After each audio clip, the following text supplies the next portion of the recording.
Bonjour.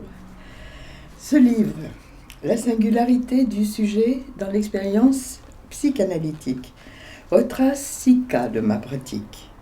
Pratique commencée en 1972 à Paris et poursuivie encore actuellement à Tours.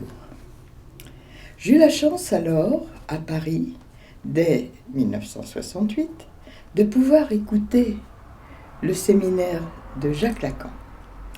Je l'ai rencontré ensuite, désirant faire partie de son école, l'EFP, selon son acte de fondation de 1964, l'école française de psychanalyse, mais dite aussi, et plutôt, l'école freudienne de Paris, dont je suis heureuse de faire partie.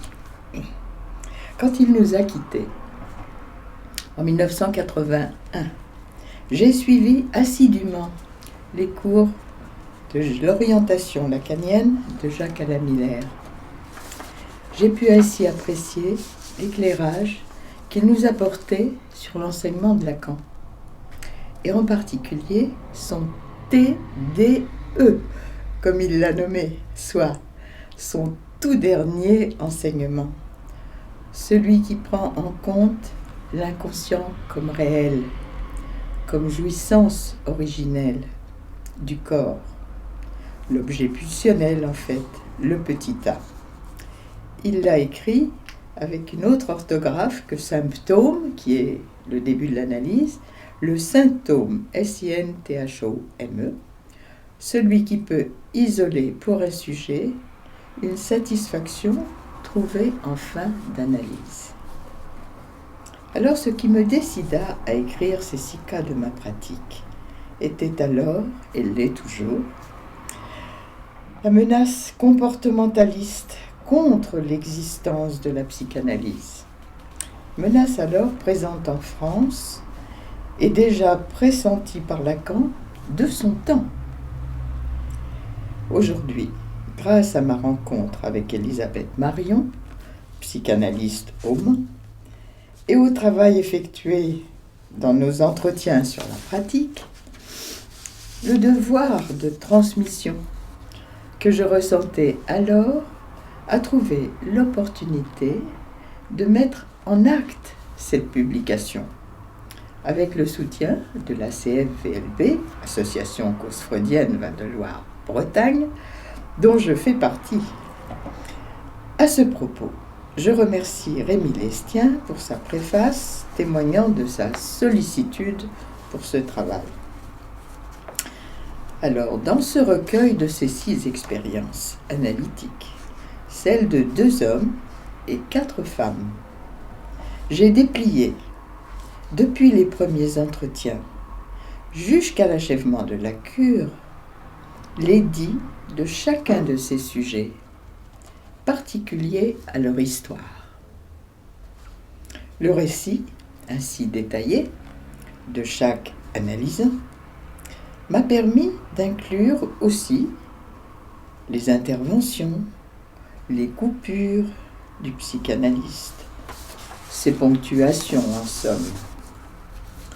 L'on peut ainsi s'apercevoir comment se construit une cure, une praxis, pour employer ce terme lacanien, une praxis lacanienne, fondée sur la parole analysante, et ce, du début à la fin de l'expérience, telle que mon analyse me l'avait enseigné, et aussi le contrôle qui avait ponctué ma pratique alors. Dans les entretiens avec Elisabeth Marion, sont ainsi questionnés, pour chaque cas, les moments cruciaux de la cure, la place du transfert, l'émergence de la pulsion, soit l'acte analytique en fait, lequel se mesure à ses conséquences dans l'expérience, au changement de discours produit. Je veux, pour conclure, préciser encore un peu plus la visée actuelle de cette publication, seulement évoquer plus haut cette visée. En effet, à notre époque, L'enjeu est politique, disons, celui de la politique lacanienne de la psychanalyse, comme l'a énoncé Jacques-Alain Miller, soit de la faire entrer dans le discours de la société, qui résiste à cela, nous le savons.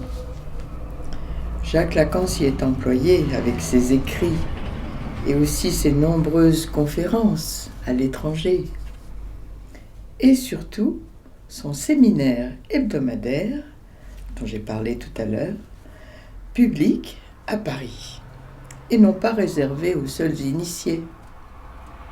Jacques-Alain Miller, après lui, l'a fait aussi, et ce, depuis 30 ans maintenant, c'est-à-dire depuis 1982, après la disparition de Lacan, bien sûr.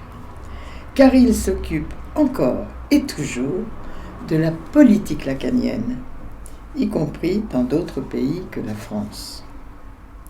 Il s'agit que les murs aient des oreilles pour entendre et accepter surtout cette grande découverte, cette trouvaille de Freud, l'existence de l'inconscient, qui nécessite qu'on l'écoute pour pouvoir changer de discours, trouver un discours qui ne serait pas du semblant, selon l'expression forte que j'emprunte à Jacques Lacan.